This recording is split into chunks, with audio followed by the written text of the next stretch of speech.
On Tuesday, the 6th of June 1944, Allied forces launched the largest amphibious invasion in history of warfare, D-Day. Codenamed Operation Overlord, the Allied landings along the 50-mile stretch of beaches of Normandy marked the start of the long and costly campaign of men and materials to liberate northwest Europe from the Axis occupation. About 6:30 in the morning at this location here, which is Omaha Beach, the 1st and the 29th US Infantry Division landed here to help liberate France and to go on and defeat Hitler's Nazi Germany in World War II. The position we're at the moment, the Americans called it Dog Green Sector, which was made very famous by the film Saving Private Ryan, but the Germans actually called it Widerstandsnest number 72. WN-72 consisted of two H-667 type casemates, which are directly overlooking the beach, with one of them housing the formidable 88 PaK-43 anti-tank gun.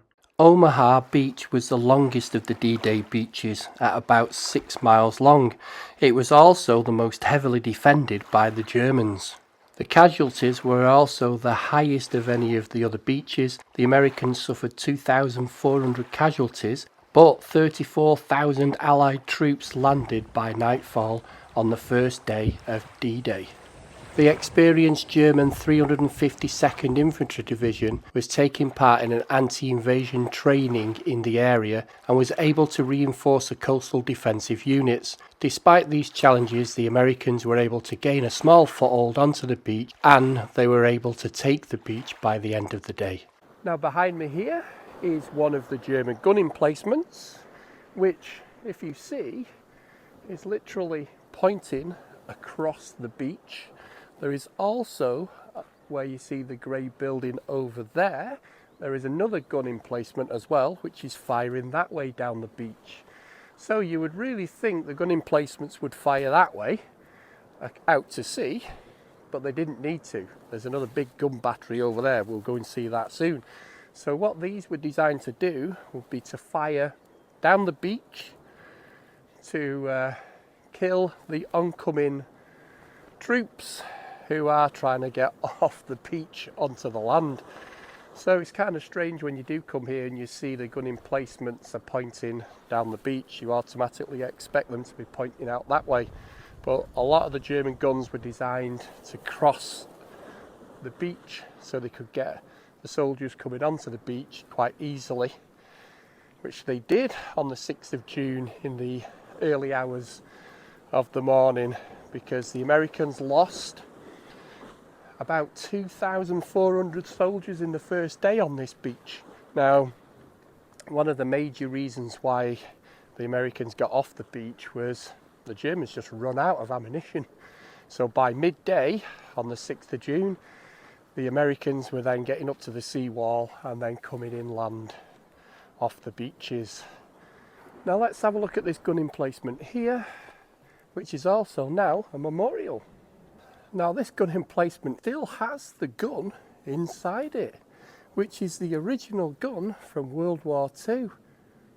Now this is a picture of the casemate just after the Americans had taken Omaha Beach.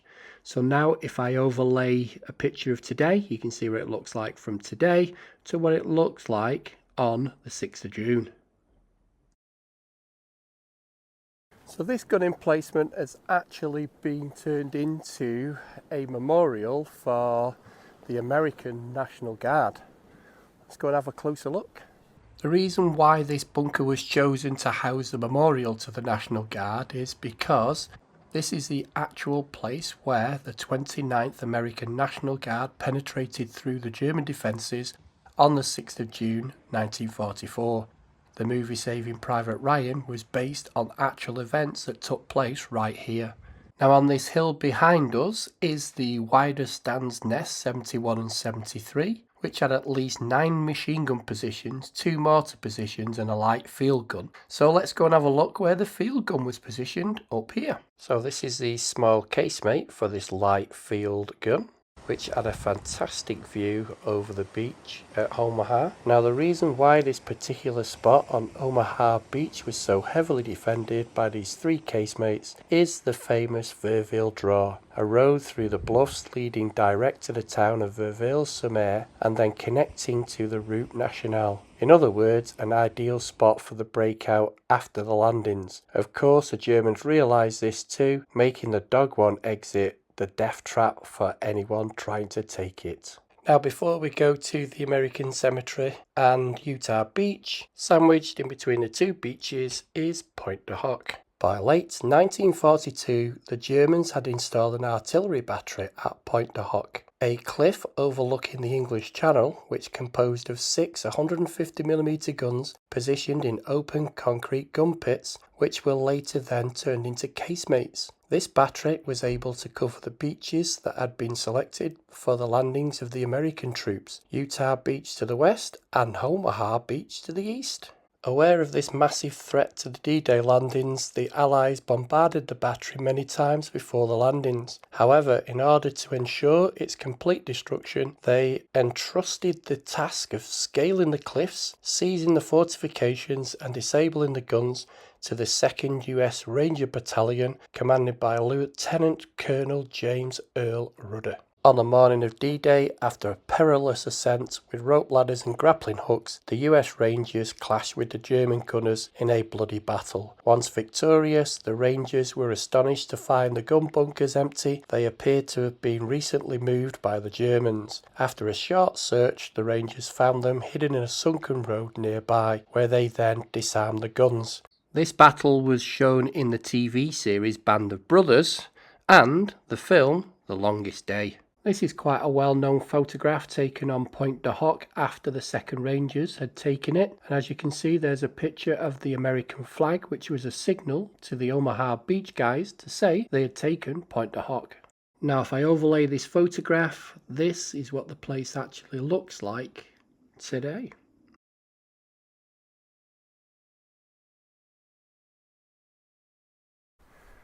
Now we're at the cemetery here in Normandy for the American soldiers, made famous really by the film Saving Private Ryan. The film Saving Private Ryan, starring Tom Hanks, directed by Steven Spielberg and written by Robert Robat, tells the story of D-Day at the beginning. But the only part of the film shot in Normandy, France is this scene right at the very beginning where Private Ryan is looking for Captain Miller's grave here at the Normandy Cemetery. Now this is 172 acres and there are 9,388 Americans buried here.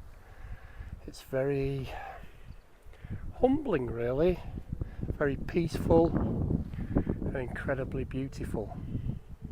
So we just got the coastline here, so we're just right back from the coast, and just down there is where all the landings were made. Just an incredible, beautiful, peaceful place. This is the memorial, which consists of a semicircular colonnade with a loggia at each end containing large maps and narratives of the military operation. The cemetery was located on the temporary American St. Laurent Cemetery, which was established by the US First Army on June the 8th, 1944, and was the first American cemetery on European soil in World War II. As you make your way down the mall, you will notice that almost every headstone is engraved, with the serviceman's name, the date of his death, the unit in which he served, and the state where he was conscripted or he volunteered. 307 have no names.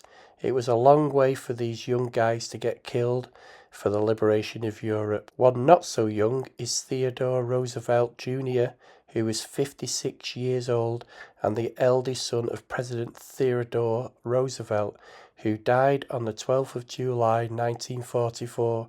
He led the assault on Utah Beach. His grave can be found in Plot D, Row 28, Grave 45, now buried next to his kid brother Quentin, an aviator shot down in a dogfight in 1918. So that is the American Cemetery at Normandy. Now let's get over to Utah Beach, which is about 40 minutes drive away.